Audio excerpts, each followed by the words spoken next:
प्यारे बच्चों, good morning. मैं आबदा खातून from Kidwai memorial girls inter college से। आपको अच्छी तरह से मालूम है कि मैं आपको हिस्ट्री पढ़ाती हूँ। अब तक हिस्ट्री के 4 लेसन हो गए। पिछली बार आपने पढ़ा था, क्या पढ़ा था? तुगलक काल। अब तुगलक काल ख़त्म हुआ तो तुगलक काल के बाद सल्तनत का विघटन होने लगा। कैसे विघटन हुआ, इसके बारे में थोड़ा सा आपको बता दें।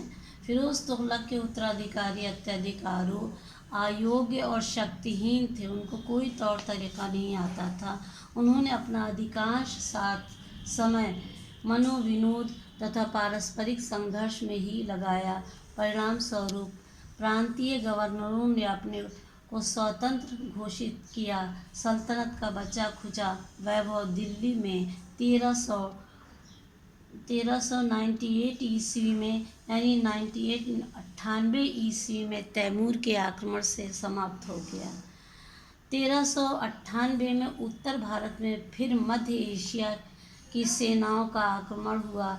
तुर्क सरदार तैमूर ने, जिसे तैमूर लंग कहा जाता है, अपनी विशाल सेना लेकर भारत पर आक्रमण कर दिया। और आक्रमण का उद्देश्य केवल उत्तर भारत पर आक्रमण करना और लूट का माल लेकर मध्य एशिया लौट जाना था। उसका यही मकसद ही था। उसके बाद आता है सैयद वंश।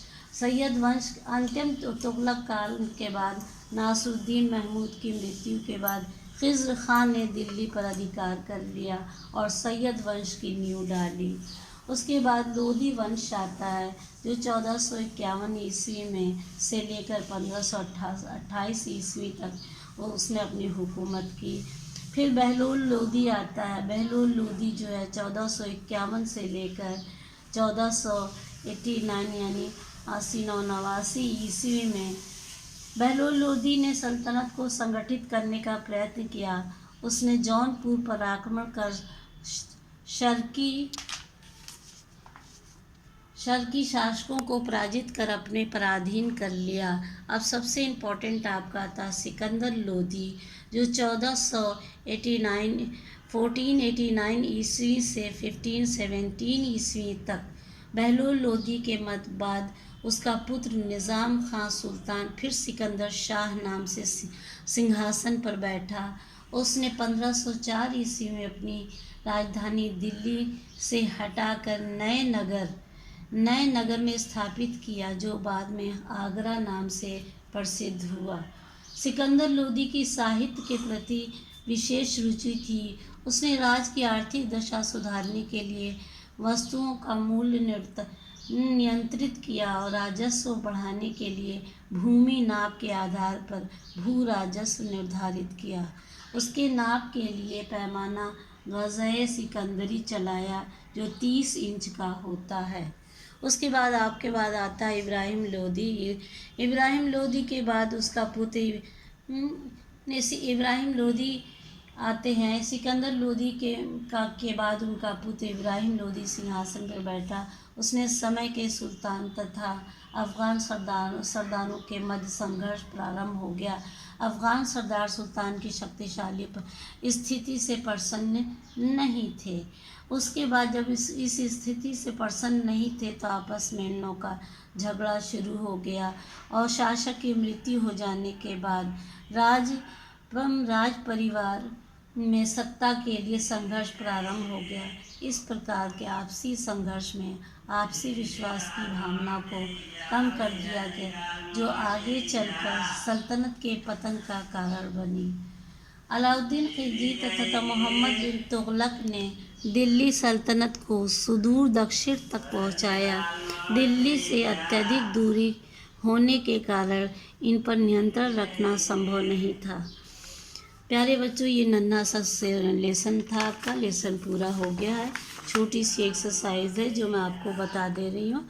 इसकी फ़ोटो क्लिक करके भी भेज दूँगी। पहला क्वेश्चन है, क्वेश्चन खुद अपने से कीजिए, लेकिन हम बताएंगे आपको ज़रूर। लोधी वंश का संस्थापक, शुरू में ही आपको पढ़ा दिया मैंने। लोधी वंश का संस्थापक कौन था? बहलोल लोधी। क्या आंसर लिखेंगे? बहलोल लोधी। दूसरा क्वेश्चन आपका है, पानीपत का प्रथम युद्ध किसके मध्य लड़ा गया? तो बाबर और इब्राहिम के बीच में लड़ा गया। ये क्वेश्चन आप नोट कर लीजिए। हम रिकॉर्डिंग तो आपके पास रहेगी ही। तीसरा क्वेश्चन, तैमूर ने भारत पर आक्रमण क्यों किया? तीसरा क्वेश्चन में तैमूर ने भारत पर आक्रमण क्यों किया? आप अपना पहला पैराग्राफ उठाएंगे, उसकी चौथी लाइन से शुरू हो जाइएगा। चौथी लाइन क्या? तीसरी लाइन से। तुर्क सरदार तैमूर ने ज़िले तैमूर लंग भी कहा जाता है, अपनी विशाल सेना लेकर भारत पर आक्रमण कर दिया। आक्रमण का उद्देश्य केवल उत्तर भारत पर आक्रमण करना और उसको लूट का माल लेकर मध्य एशिया लौट जाना था। दो लाइन भी लिख सकती है। आक्रमण का उद्देश्य केवल उत्तर भारत पर आक्रमण करना और लूट का माल लेकर मध्य एशिया लौट जाना था। चौथा क्वेश्चन आपका है, तैमूर ने लोदी वंश में कौन कौन से शासक ने शासन किया? तो लोदी वंश में बहलोल लोदी और सिकंदर और इब्राहिम लोदी ने किया। ठीक है। चौथा क्वेश्चन फिर से रिपीट कर दें। लोदी वंश में बहलोल लोदी, टिक लगाइए, सिकंदर और इब्राहिम लोदी ने शासन किया। पांचवा क्वेश्चन आपका सिकंदर लोदी, जो आपके पेज नंबर 39 पर है, आपको अंडरलाइन करनी होगी। सिकंदर लोदी, आप जहाँ लिखा हुआ सिकंदर लोदी, वहीं से आपकी पहली लाइन के आखिर में देखिए उसने लिखा, उसने 1504 ईस्वी में अपनी राजधानी दिल्ली से हटाकर नए नगर में स्थापित किया, जो बाद में आगरा नाम से प्रसिद्ध हुआ। उसने राज्य की आर्थिक दशा सुधारने के लिए वस्तुओं का मूल्य नियंत्रित किया और राजस्व बढ़ाने के लिए भूमि नाप के आधार पर भू राजस्व निर्धारित किया। ये आपका आंसर नंबर 5 है, जिसको मैं अभी क्लिक कर दे रही हूँ। और जो आपकी एक्सरसाइज है उसको भी मैं क्लिक कर दे रही हूँ। टिक लगाना और भरना है। सबसे पहले, सुल्तान नसरुद्दीन महमूद तुगलक वंश का अंतिम शासक था। ग़ज़ा सिकंदरी की लंबाई 30 इंच थी। तैमूर की राजधानी समरकंद थी। सैयद वंश की स्थापना खिज़्र खां थी। और टिक मार्क लगाना है आपको, सही गलत। तैमूर ने भारत पर 1426 ईस्वी में आक्रमण किया, ये बात गलत है। बाबर ने इब्राहिम लोदी को पानीपत के युद्ध में परास्त किया, ये बात सही है। सिकंदर लोदी ने 1504 ईस्वी में आगरा नगर की स्थापना की थी, ये बात सही है। बाबर काबुल का शासक था, ये भी बात सही है। ठीक है, मैं इसे क्लिक कर दूंगी बच्चों, और आप लोग कर लीजिएगा। ठीक।